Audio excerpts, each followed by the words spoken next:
وسائر الأمم برسالة من اختصه من بين الأنام بجوامع الكلم وجوارح الحكم وصل على سيد الرسل وخاتم الأنبياء والمرسلين وعلى آله وأصحابه أجمعين. أما بعد فأعوذ بالله من الشيطان الرجيم.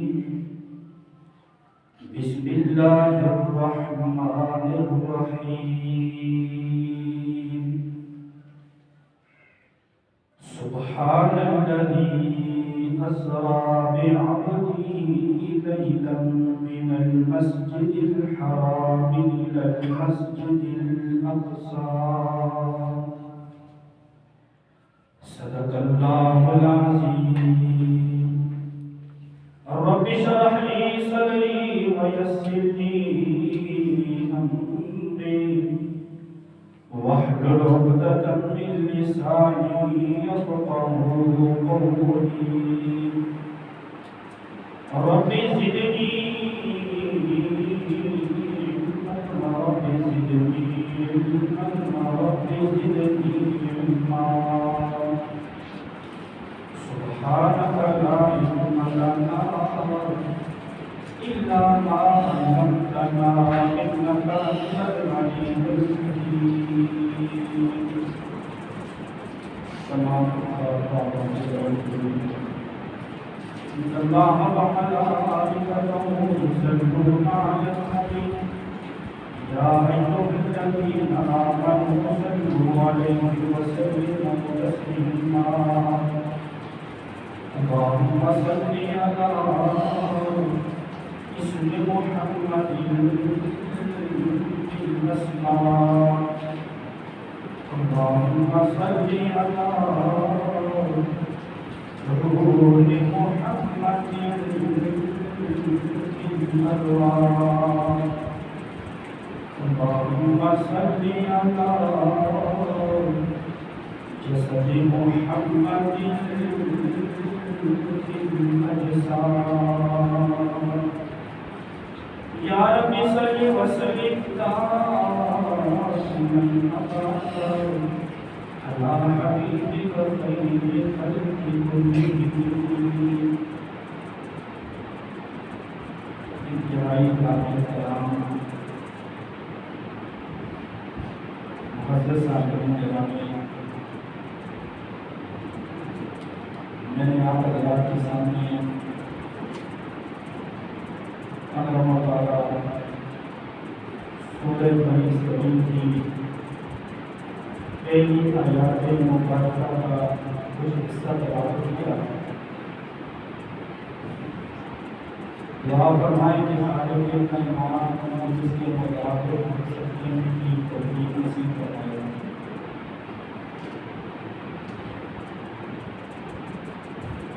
الہ العالمین نے اپنے پیارے حبیب محمد مصطفیٰ احمد مصطفیٰ آمینہ کے لال عبداللہ کے لفظ جگر امام الانبیاء قاسم الانبیاء حضور سرور کونین صلی اللہ علیہ وسلم کو وہ مقام، وہ مرتبہ، وہ عظمت، وہ شان، وہ رفعت، وہ بلندی عطا فرمائی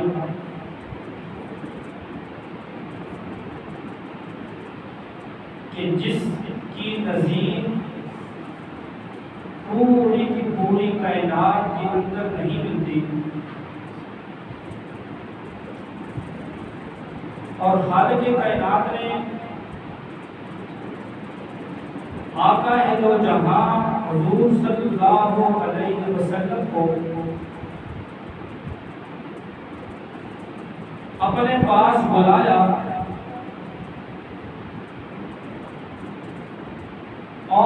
اس انداز کے ساتھ، اس عظمت کے ساتھ اپنے محبوب کو اپنے پاس بلایا، تو بلانے کے لیے جو لفظ استعمال کیا وہ لفظ اتنا ہی محبوب ہے، اتنا اعلی و عرفہ ہے کہ جس لفظ کو سب سے پہلے فرشتوں نے ادا کیا اور میں اور آپ کتنے خوش نصیب ہیں کہ اللہ تبارک و تعالی نے ہمیں اس پیغمبر مصطفیٰ صلی اللہ علیہ وسلم کی امت کے اندر پیدا فرمایا، اور یہ اللہ تبارک و تعالی کا ایک ایسا احسان ہے، ایسا احسان ہے کہ جس کی کوئی مثال نہیں ہے۔ اور آقا علیہ السلام کی امت کے اندر آنے کے لیے انبیاء علیہ السلام نے دعائیں مانگی، اور اللہ تبارک و تعالیٰ نے ہمارے اوپر محض اپنا فضل اور کرم کیا ہے، تو ہمیں بھی چاہیے کہ جس طرح پیارے آقا علیہ السلام ہمارے لیے شفیع بن کے آئے، ہمارے لیے شفاعت کا ذریعہ بن کے آئے، پوری کی پوری کائنات کو خالق کائنات نے ان کی وجہ سے وجود بخشا، تو ہمیں بھی چاہیے کہ ہم شب و روز ہر وقت اس پیغمبر مصطفیٰ صلی اللہ علیہ وسلم کے اوپر بھی درود و سلام کا ہدیہ پیش کیا کریں۔ تو بہرحال خالق کائنات نے جس لفظ کا انتخاب فرمایا، میں چاہوں گا کہ اس کے اوپر دو تین مثالیں آپ کو دے کر بات کو آگے چلایا جائے۔ خالق کائنات نے فرمایا سبحان الذی، پاک ہے وہ ذات، اسرا بعبدہ، جس نے اپنے محبوب علیہ السلام کو اسرا سیر کروائی۔ تو سب سے پہلے جو لفظ لایا وہ لفظ سبحان کا انتخاب فرمایا، اور یہ لفظ سبحان سب سے پہلے فرشتوں نے ادا کیا۔ جب خالق کائنات نے حضرت آدم علیہ السلام کو پیدا فرمایا، قرآن کریم کے اندر تفصیل کے ساتھ واقعہ ہے، وَعَلَّمَ آدَمَ الْأَسْمَاءَ كُلَّهَا، آدم علیہ السلام کو ہر چیز کے نام خالق کائنات نے بتلا دیے، اور جب پھر فرشتوں سے پوچھا کہ فرشتوں آپ بتاؤ ان فلاں فلاں چیزوں کے نام، تو فرشتوں نے سب سے پہلے کہا قالوا سبحانک، لفظ سبحان کو ذکر کیا، قالوا سبحانک لا علم لنا الا ما علمتنا انك انت العلیم الحکیم۔ فرشتے آوازاری کے اندر آگے آئسی اختیار کر دی، اور آگے سے آئسی سے کہتے ہیں ربا تو نے ہمیں مقام تو بڑا دیا ہے، ہمیں جسامت تو بہت بڑی دی ہے، ہمیں عمریں تو بہت بڑی عطا کی ہیں، مگر لا علم لنا، اس بارے میں ہمیں کوئی علم نہیں، ان چیزوں کے نام ہمیں نہیں آتے، پھر میرے معزز سامعین گرامی آپ ذرا جائیں دوسرے مقام کے اوپر کہ لفظ سبحان کا کتنا بڑا مرتبہ ہے. جب آپ گھر سے اچھے کپڑے پہن کر خوشبو لگا کر پھر اپنی نگاہوں کو جھکاتے جھکاتے جب مسجد کے اندر پہنچ جاتے ہیں پھر بڑے ادب و احترام کے ساتھ صف میں آ کر بیٹھ جاتے ہیں. پھر اقامت ہوتی ہے. پھر جب امام صاحب اللہ اکبر کہتا ہے آپ بھی اللہ اکبر کہتے ہیں. عاجزی کے ساتھ ہاتھ باندھ لیے, ہاتھ باندھ کر پھر بندہ عاجزی کے ساتھ پڑھتا ہے سبحان اللہم و بحمدک و تبارک اسمک. اور سب سے پہلے یہاں پر بھی خالق کائنات نے لفظ سبحان کا انتخاب فرمایا. پھر آگے چلتے ہیں. جب بندہ رکوع کے اندر جاتا ہے نگاہیں بھی جھک جاتی ہیں, کمر بھی جھک جاتی ہے, پیشانی بھی جھک جاتی ہے. پھر بندہ عاجزی کے ساتھ رکوع کے اندر جا کر کہتا ہے سبحان ربی العظیم. یا اللہ تو بڑی شان والا ہے, میں گناہگار آج تیرے در پہ آ کر میں نے اپنی پیشانی جھکا دی. ربا تو سب سے اعلیٰ ہے, تو سب سے بڑی عظمت والا ہے. پھر میرے معزز سامعین گرامی پھر سجدے کے اندر جب میں اور آپ جاتے ہیں پھر جا کر سجدے کے اندر بھی نگاہیں بھی جھکا دی, پیشانی بھی زمین کے اوپر لگا دی, کمر بھی جھک گئی, نگاہیں بھی جھک گئی, سینہ بھی جھک گیا. اور پھر تمام کے تمام اعضاء کو زمین کی طرف جھکا کر پھر کہتے ہیں ربا ہم عاجز ہیں, ہم کچھ نہیں کر سکتے, تو سب سے اعلیٰ ہے. سبحان ربی الاعلیٰ. ربا تو سب سے بلند ہے, تیری شان بھی سب سے اعلیٰ ہے, تیری عظمت بھی سب سے اعلیٰ ہے, تیری برائی بھی سب سے اعلیٰ ہے, اور تو سب سے اعلیٰ ہے. اس وجہ سے ہم تیرے سامنے سجدہ کرتے ہیں. لفظ سبحان کی اہمیت کو دیکھیں میرے معزز سامعین گرامی. جب خالق کائنات, ایک مثال اور دیتا چلتا ہوں, خالق کائنات نے پیارے آقا علیہ الصلوۃ والسلام کو ایک اور دعا بھی سکھائی اور فرمایا کہ میرے محبوب اپنی امت کو بدلا دیجئے, اپنی امت کو اس بات کا حکم دیجئے کہ جب بھی وہ سفر کیا کریں اور سفر کے اندر وہ اپنی طاقت پر اترائے نہیں, اپنی گاڑی پر, اپنی سواری پر وہ اترائے نہیں, بلکہ آئسی یہاں پر بھی اختیار کریں, یہاں پر بھی انکساری پیش کریں.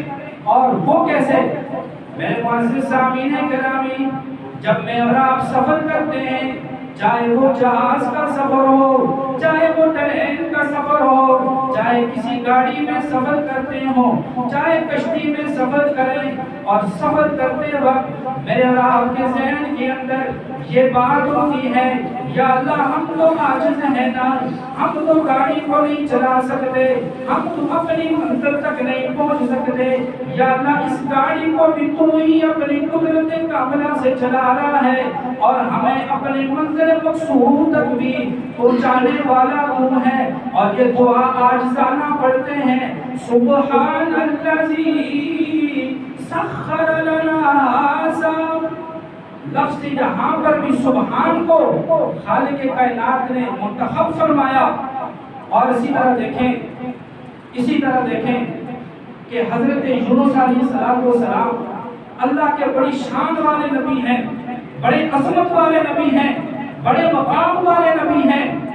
لیلا و نہارا, دن رات جب تبلیغ کی, لوگوں کے سامنے رب کی وحدانیت کو بلند کیا, اور جب ناراض ہو کر چلے جاتے ہیں, تفصیلی واقعہ ہے.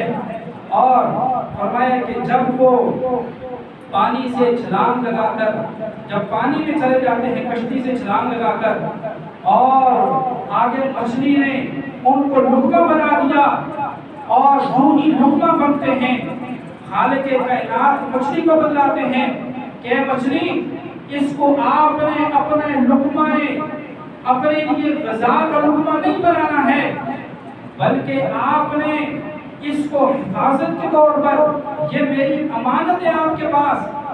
اور پھر دیکھیں کہ حضرت یونس علیہ السلام مچھلی کے پیٹ کے اندر جو ہی پہنچتے ہیں، دیکھتے ہیں وہ زندہ ہیں، اور پھر فوراً اپنے رب کے ساتھ اپنا تعلق پھر مضبوط کرتے ہیں۔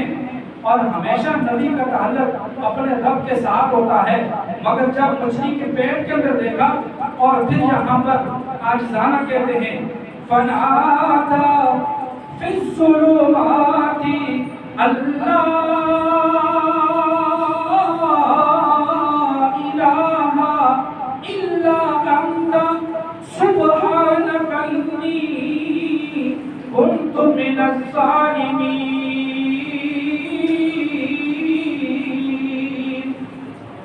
یہاں پر بھی لفظ سبحان کو ذکر کرتے ہیں کہ ربا میں کچھ نہیں ہوں، تو نے یہاں تک مجھے پہنچایا ہے اور یہاں سے زندہ بھی نکالنے والا تو ہی مجھے ہے۔ اور اسی وجہ سے اسی جملے کو، اسی لفظ سے خالق کائنات نے اپنے محبوب صلی اللہ علیہ وسلم کو جب اپنے پاس بلانا چاہا اور اسی جملے سے انتخاب شروع کیا، فرمایا سبحان الذی اسریٰ بعبدہ لیلا من المسجد الحرام الی المسجد الاقصی۔ اور یہاں پر مفسرین کرام نے بڑی تفسیر کی ہے، وقت نہیں ہے کہ آقا علیہ السلام کو یہاں سے مکہ مکرمہ کے اس دائرے کے اندر بیت اللہ کے ساتھ خطیم ہے، وہاں سے آقا علیہ السلام کو اٹھایا جاتا ہے۔ ایک طرف حضرت حمزہ رضی اللہ ہیں، دوسری طرف حضرت جعفر طیار رضی اللہ ہیں، دونوں پیارے آقا کے سکے چچا ہیں، درمیان میں میرے محبوب صلی اللہ علیہ وسلم آرام فرما ہیں، اور جبریل امین اٹھاتے ہیں۔ تفصیلی واقعہ ہے، پہلے دن جبریل امین آئے، دوسرے دن آئے، تیسرے دن آئے، اور اس دن جبریل امین میرے محبوب صلی اللہ علیہ وسلم کو ام ہانی کے گھر سے اٹھا کر اور پھر اسی طرح پھر آب زمزم پہ لے چلتے ہیں۔ وہاں پر میرے محبوب صلی اللہ علیہ وسلم کا سینے کو چیرا جاتا ہے، وہاں اس کے اندر علم اور حکمت رکھی جاتی ہے، آب زمزم کے ساتھ دھویا جاتا ہے، اور پھر وہاں سے مسجد حرام سے لے کر مسجد اقصی تک پھر سفر ہوتا ہے۔ پھر سفر کے اندر پھر مختلف چیزیں دیکھی گئی۔ پھر ایک مرتبہ میرے محبوب صلی اللہ علیہ وسلم فرماتے ہیں کہ میں اسی طرح جا رہا تھا اور جبریل امین نے عرض کیا ہے میرے محبوب یہاں پر آپ اتریں، اور میرے آقا براق کے اوپر سوار ہیں، اور ایک طرف حضرت اسرافیل نے براق کو پکڑا ہوا ہے، دوسری طرف جبریل امین نے پکڑا ہوا ہے، اور میرے آقا فرماتے ہیں کہ جبریل امین نے مجھے ایک مقام کو اتارا، وہاں پر کھجوروں کے باغ تھے، وہاں پر مجھے فرمایا کہ آپ یہاں پر 2 رکعت پڑھیں، میں نے وہاں پر 2 رکعت پڑھی، پھر آگے چلے گئے، اور یہاں پر علامہ جلال الدین سیوطی رحمہ اللہ نے، اسی طرح قاضی دائم صاحب نے سید الورا کے اندر بہت بڑی اس کی تفصیل کی ہے۔ اور آگے چلتے چلتے مختصر ہی جب میرے محبوب صلی اللہ علیہ وسلم بیت المقدس کے اندر پہنچ جاتے ہیں اور 1.25 لاکھ انبیاء علیہ السلام وہاں پر انتظار میں ہیں، اور میرے محبوب علیہ السلام اسی طرح آئسی کے ساتھ جاتے ہیں۔ اور یہ دیکھیں یہاں پر بھی کتنی ہماری تعلیم ہے، آج تو ہم آتے ہیں آگے سب بھری ہوں، ہم سب کے اوپر سے چھلانگ لگاتے وہ کونے میں چلے جاتے ہیں، ہر جگہ یہ رواج بنا ہوا ہے، حالانکہ جہاں پر جگہ ملے وہیں پر بیٹھ جانا چاہیے۔